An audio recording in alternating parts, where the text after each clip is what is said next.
Los nuevos políticos desconocen lo establecido en la propia Constitución. Lo que nosotros estamos planteando también es una situación legal, o sea, que está dentro de la ley y por lo tanto son vías que existen. Es una, la del Congreso, pero viendo en esta situación las distintas fuerzas que hoy se tienen en el Congreso, no van a ir avanzando a un cambio constitucional. Perú Libre quiere imponer, como sea, al caballazo y usando la desinformación, una asamblea constituyente. ¿Por qué ustedes desconocen esta norma? ¿Por qué desconocen lo que dice la propia Constitución? No, es que me parece que tampoco estás leyendo el artículo 32.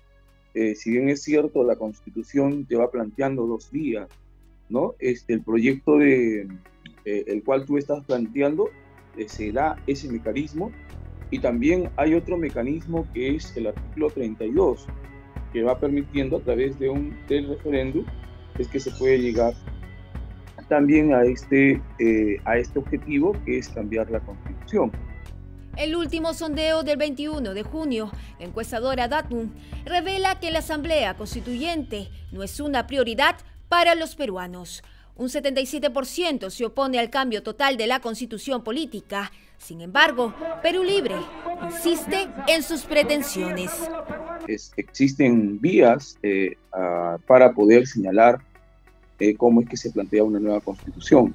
Una es la vía congresal, pero también otra de las vías es esto a través de la iniciativa ciudadana, de la participación de la población, que es el planteamiento de un referéndum, y este referéndum que nos va a plantear la realización de una asamblea popular, de una asamblea constituyente, que nos lleve a cambiar la Constitución que actualmente tenemos.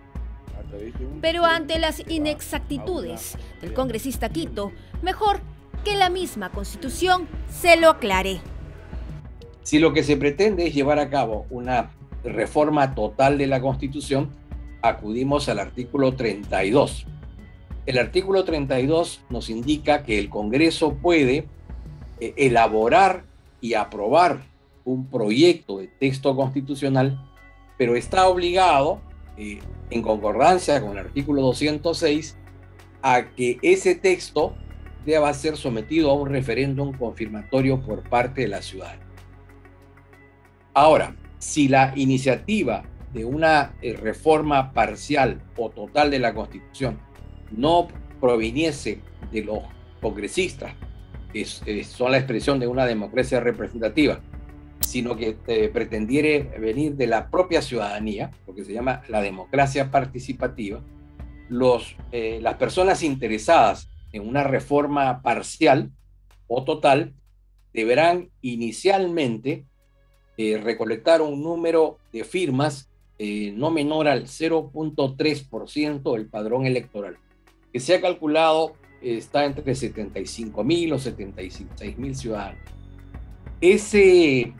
El documento que contiene las firmas de los ciudadanos adherentes debe ir premunido del texto que se quiere aprobar en el Congreso.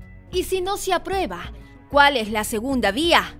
Si la reforma es desnaturalizada o no se aprueba, las personas interesadas pueden volver a recolectar firmas, esta vez por un número no menor del 10% de electores, y entonces pedirle al Congreso que convoque a un referéndum para que el ciudadano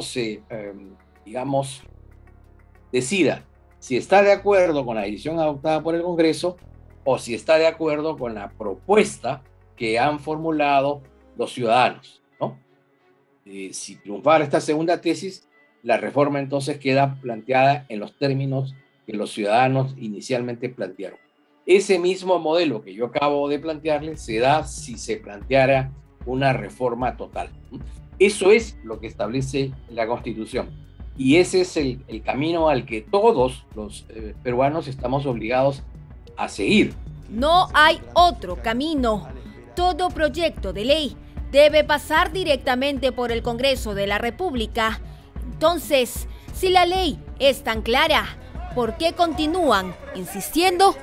Ya en el caso de Perú Libre, se entiende que hay más bien un móvil, una inquietud, digamos, de carácter político. Es decir, ellos saben cuál es el marco jurídico, pero intentan, digamos, alcanzar ese objetivo fuera del ámbito constitucional. Eso ya sería regresar a la ley del más fuerte, ¿no es cierto?, del que más puede, del que impera, digamos, no por razón del derecho, sino por la voluntad indoblegable de alguien que quiere hacer lo que le da la gana. Lucas Gersi recolecta firmas para parar cualquier arremetida dictatorial que tenga como objetivo cambiar la Constitución.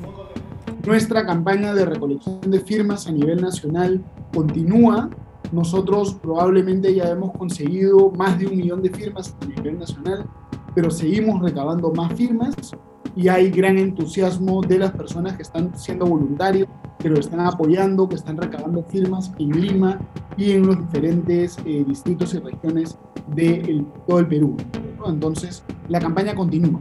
Yo calculo que vamos a continuar recabando firmas todo el mes de septiembre, probablemente una parte del mes de octubre, y el objetivo es acercarnos o inclusive superar los 3 millones de firmas. Entonces la campaña está en pleno camino.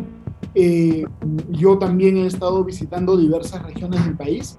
Ya he estado presente en Ica, Piura, Chiclayo, Trujillo y Arequipa, y en las próximas semanas voy a visitar otros lugares del país, como por ejemplo Cajamarca, Tacna, el Cusco y otros lugares más. Para él, la propuesta de Perú Libre se puede convertir en una amenaza para la libertad de los peruanos. Tiene que ver con el hecho de que la Asamblea Constituyente es una amenaza muy grande para la democracia. A diferencia de las autoridades estatales o las entidades estatales que existen actualmente en la Constitución, una Asamblea Constituyente ejercería un poder absolutamente ilimitado.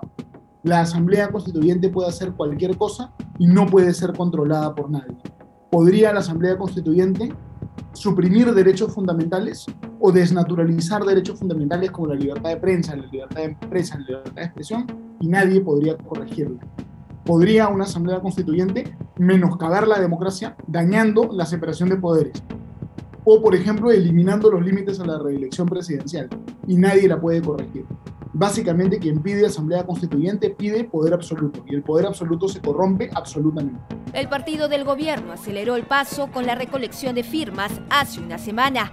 Su promesa es llegar a 5 millones de rúbricas frente a un país que clama por vacunas ante la nueva ola del coronavirus, ante los millones de empleos perdidos y el alza de los productos de primera necesidad. La Asamblea Constituyente no es una prioridad.